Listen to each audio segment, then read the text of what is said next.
एक बार की बात है कि एक सियार जंगल में एक पुराने पेड़ के नीचे खड़ा था।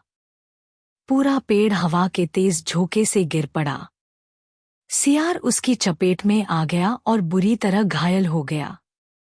वह किसी तरह घिसटता घिसटता अपनी मान तक पहुंचा। कई दिन बाद वह मान से बाहर आया। उसे भूख लग रही थी। शरीर कमजोर हो गया था। तभी उसे एक खरगोश नजर आया। उसे दबोचने के लिए वह झपटा। सियार कुछ दूर भागकर हांफने लगा। उसके शरीर में जान ही कहाँ रह गई थी। फिर उसने एक बटेर का पीछा करने की कोशिश की। यहां भी वह असफल रहा। हिरण का पीछा करने की तो उसकी हिम्मत भी न हुई। वह खड़ा सोचने लगा। शिकार वह कर नहीं पा रहा था। भूखों मरने की नौबत आई ही समझो। क्या किया जाए? वह इधर-उधर घूमने लगा पर कहीं कोई मरा जानवर नहीं मिला। घूमता घूमता वह एक बस्ती में आ गया। उसने सोचा शायद कोई मुर्गी या उसका बच्चा हाथ लग जाए। वह इधर-उधर गलियों में घूमने लगा। तभी कुत्ते भौं भौं करते उसके पीछे पड़ गए।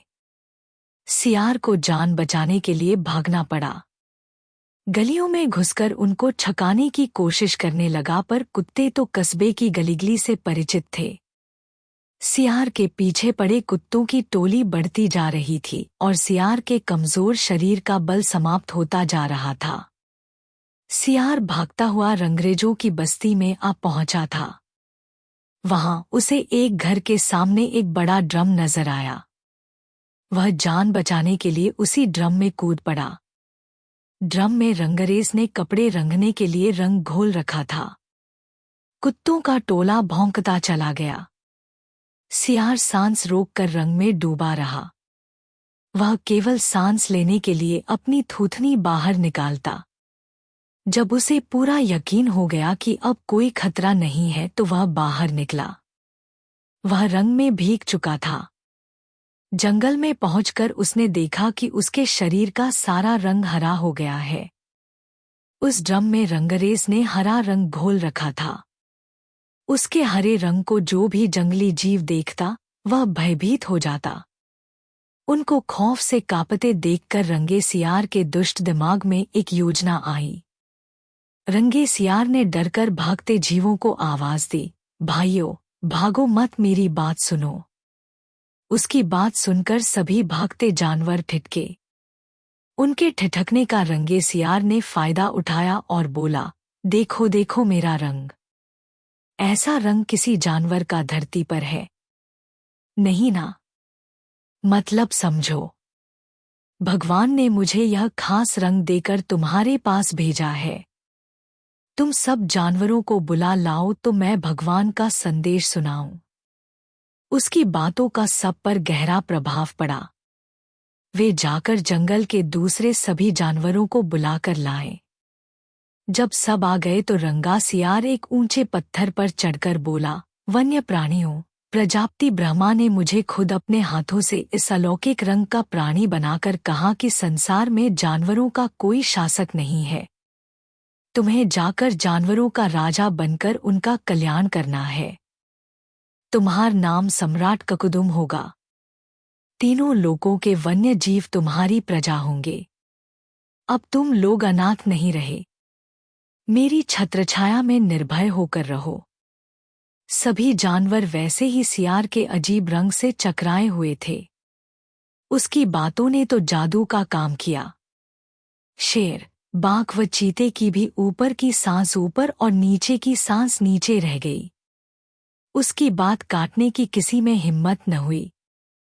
देखते ही देखते सारे जानवर उसके चरणों में लौटने लगे और एक स्वर में बोले, हे ब्रह्मा के दूत, प्राणियों में श्रेष्ठ ककुदुम, हम आपको अपना सम्राट स्वीकार करते हैं।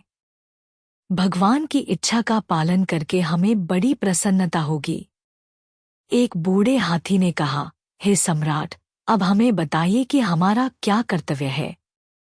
रंगा सियार सम्राट की तरह पंजा उठाकर बोला, तुम्हें अपने सम्राट की खूब सेवा और आदर करना चाहिए। उसे कोई तकलीफ नहीं होनी चाहिए। हमारे खाने पीने का शाही प्रबंध होना चाहिए। शेर ने सिर झुकाकर कहा, महाराज, ऐसा ही होगा। आपकी सेवा करके हमारा जीवन धन्य हो जाएगा। बस, सम्राट ककुदुम बने रंगे सियार के शाही ठाठ हो गए। वह राजसी शान से रहने लगा। कई लोमड़ियां उसकी सेवा में लगी रहती, भालू पंखा झुलाता। सियार जिस जीव का मांस खाने की इच्छा जाहिर करता, उसकी बलि दी जाती। जब सियार घूमने निकलता तो हाथी आगे आगे सूंड उठाकर बिगुल की तरह चिंगाड़ता चलता। दो शेर उसके दोनों ओर कमांडो बॉडीगार्ड की तरह होते। रोज ककुदुम का दरबार भी लगता। रंगे सियार ने एक चालाकी यह कर दी थी कि सम्राट बनते ही सियारों को शाही आदेश जारी कर उस जंगल से भगा दिया था। उसे अपनी जाति के जीवों द्वारा पहचान लिए जाने का खतरा था। एक दिन सम्राट ककुदुम खूब खा पीकर अपने शाही मांद में आराम कर रहा था कि बाहर उजाला देखकर उठा। बाहर आया तो चांदनी रात खिली थी। पास के जंगल में सियारों की टोलियां हु एस की बोली बोल रही थी। उस आवाज को सुनते ही ककुदुम अपना आपा खो बैठा। उसके अंदर के जन्मजात स्वभाव ने जोर मारा और वह भी मुंह चांद की ओर उठाकर और सियारों के स्वर में मिलाकर हु करने लगा। शेर और बाघ ने उसे हु करते देख लिया।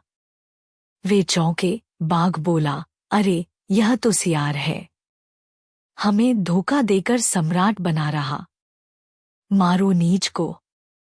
शेर और बाघ उसकी ओर लपके और देखते ही देखते उसका तियापांचा कर डाला।